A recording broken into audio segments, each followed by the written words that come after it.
আমি রান্না করেছি ইটালিয়ান কচুর শাক আর এই যে ইটালিতে কচুরিপনা। তো আমি ঘুরতে গেছিলাম, যেখানে ঘুরতে গেছিলাম ওখানে দেখলাম এই যে শাপলা ফুল, তারপরে হচ্ছে একটা দেখুন সুন্দর একটা পোকা, জানি না পোকাটার নাম, সম্ভবত ভীমরুল হলে হতে পারে, ছোটোবেলায় শুনতাম ভীমরুল নাকি এমন হয় তাই।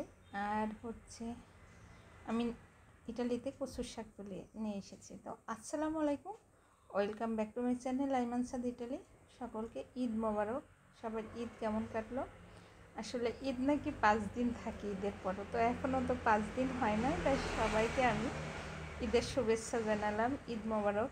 আসলে অনেক ব্যস্ত, এখনও 3-4 দিন ব্যস্ত থাকবো, তারপরে ফ্রি হব ইনশাল্লাহ।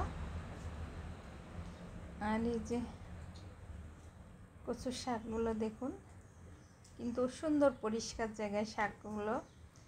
যেখানে ঘুরতে গেছিলাম দূরে, বেশ দূরে, অনেক দূরে শহরটা, তো ওই শহরে যে পরিষ্কার সুন্দর একটি জায়গায় দেখতেছিলাম এইগুলো।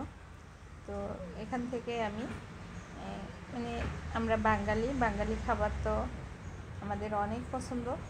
আর এক কথায় কচুর শাক যদি সুন্দর জায়গায় সুন্দর হয় তো অবশ্যই খেতে ইচ্ছা হবে। তো আমি এখান থেকে কিছু কচুর শাক উঠে নিয়ে এসেছিলাম। আর এই যে ফুল নিয়ে এসেছিলাম একটা, তো ফুলটা আমি উঠিয়ে আবার ফেলে দিয়েছি।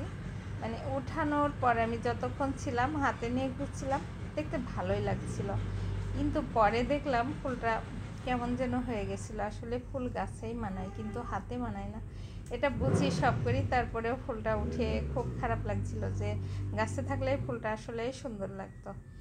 আর এই যে এটা হচ্ছে সম্ভবত বড় মান কচু নাকি বলে ওটা, এটারে যে এই খেতে, ডগা খেতে কিন্তু অনেক মজা লাগে। এটা কচুর শাক দিয়ে, ইলিশ মাছ দিয়ে খেতে অনেক অনেক ভালো লাগে।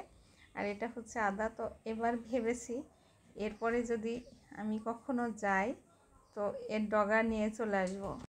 আর এর নিচে মানে সুন্দর মাছ আছে, অনেক কালারেরই মাছ আছে। আর এটা একটা শাক হতে পারে, তাই অনেক কিছুই দেখলাম এখানে।